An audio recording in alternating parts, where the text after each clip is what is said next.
So, it's January 10th, 2026, and I'm unboxing my most anticipated art supply of the year because it is the absolute last one. Last one because it is the last. Wait, was this supposed to launch in December? No, I started a no-buy challenge last week. You helped filming it. Oh, right. I bet you won't last 3 months. Thanks for the support and confidence. Anyway, today I'll be unboxing a watercolor set I bought, see, in December. Let's ignore her and jump into it. Ali Cavanaugh is an amazing watercolor artist. About 2 years ago, she collaborated with Core Watercolors to create this limited portrait palette. Now, I've never used this brand, but I'm intrigued because they use a binder that supposedly makes them behave differently from others. The package is simply beautiful. It shows part of a gorgeous work by Ali Cavanaugh. On the back, it lists the 6 paints it contains. The box is like a folder. It includes a description on why it only takes these 6 colors to create captivating portraits and this example of an ear to explain how she uses each color. Inside there's a case in which the 6 tubes can be found. And this case doubles up as a mixing tray, so I appreciate that. To test them, I'll be doing swatches. But meanwhile, I must tell you how we got here. Back in December, I got a Blick gift card for my birthday, and although I needed nothing and the gift cards don't expire, I saw this set sitting on the top of my wish list. Browsed and found out my local Blick store carries them, but they were out of stock. Just to be sure, I called, chancing my mostly non-existing luck. I might have spilled coffee on myself on a plane back in 2019 after 2 delayed flights, making it hyper late to a supplier meeting. But 3 weeks ago, there was only one remaining watercolor set at the Blick that is 25 minutes away from my home, and the lovely attendant set it apart for me. That day, I was lucky. But then I got home and placed the new purchase against my other watercolors. So many. The real question isn't whether these paints are good, it's whether they actually add to what I previously had. Let's compare. I'm filling out a chart with each core watercolor and the most similar color I own.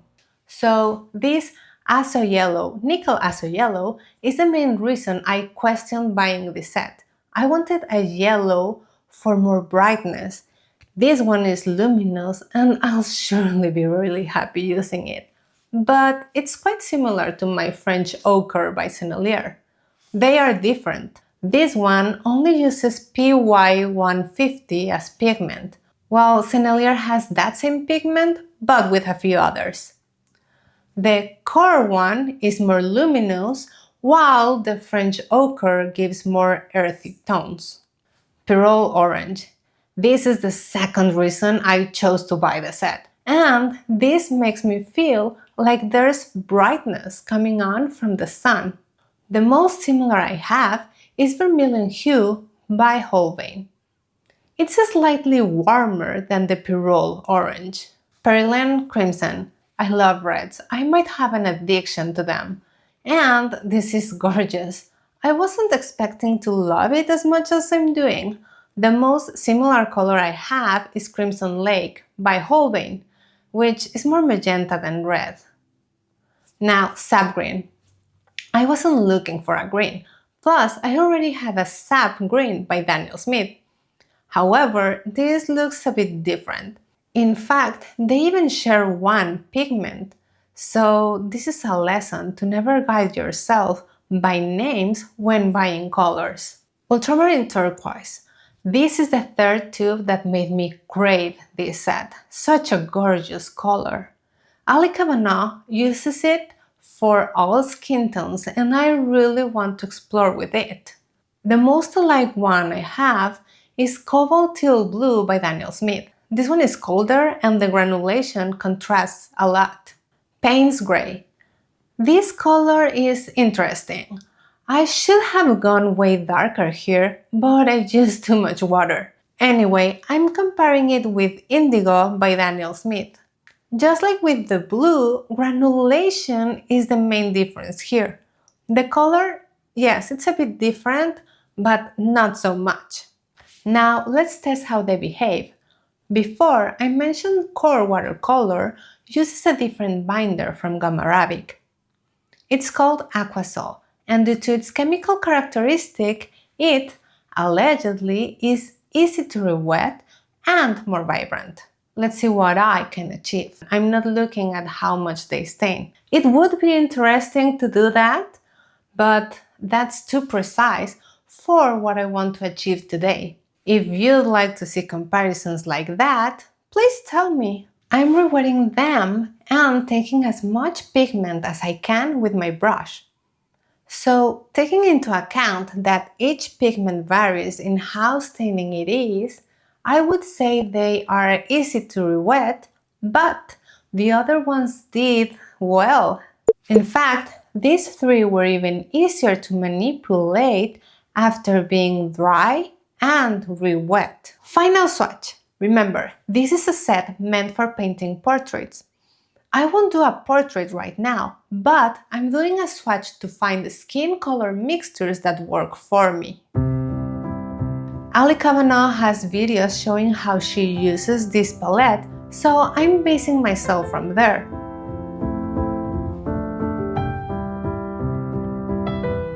I'm using different concentrations, different colors, but so far only from the core set.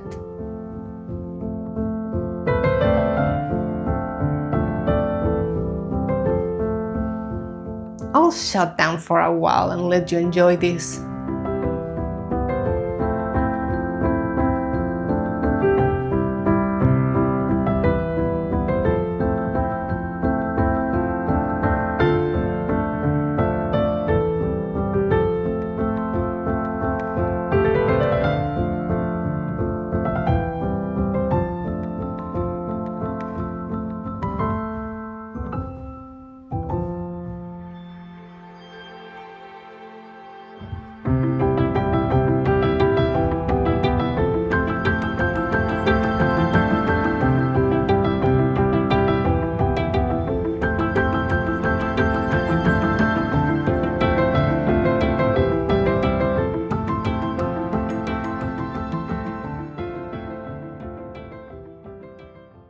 So let's wrap this up with a few takeaways. First, I'm genuinely happy this was my last unboxing of the year in January. Using my birthday gift card on something I've been curious for a long time is intentional. So thank you to the friend who I know is watching. Now, about the paints themselves.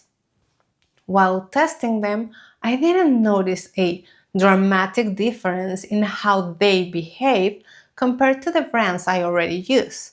However, once dry, I did see that the colors retained more vibrancy. This could mean using fewer layers to achieve strong contrast and sharper details. We'll see how that plays out with more use. In terms of pricing, this set is about $41. While it's beautiful, vibrant, and thoughtfully curated, it is more expensive than Daniel Smith.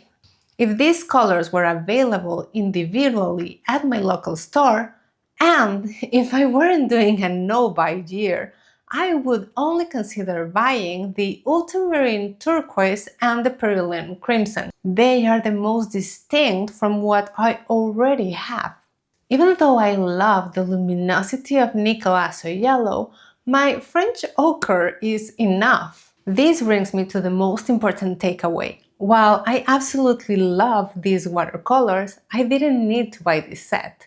The paints I already owned are more than enough. I could paint a full portrait using just yellow, magenta, and blue, though I personally enjoy working with 6 colors. This unboxing actually reinforced why I started a no-buy challenge in the first place. It has even fueled my desire not to buy art supplies for the next 12 months. And honestly, that realization is the whole point of the challenge.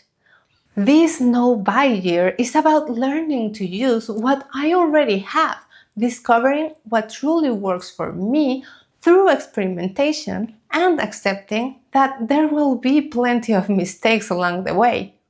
Like this Mandarin from another video that didn't quite survive the process. Thank you for being here today. If you enjoy thoughtful conversations about art materials, creative growth, and good books, I'd love for you to subscribe. See you in the next one.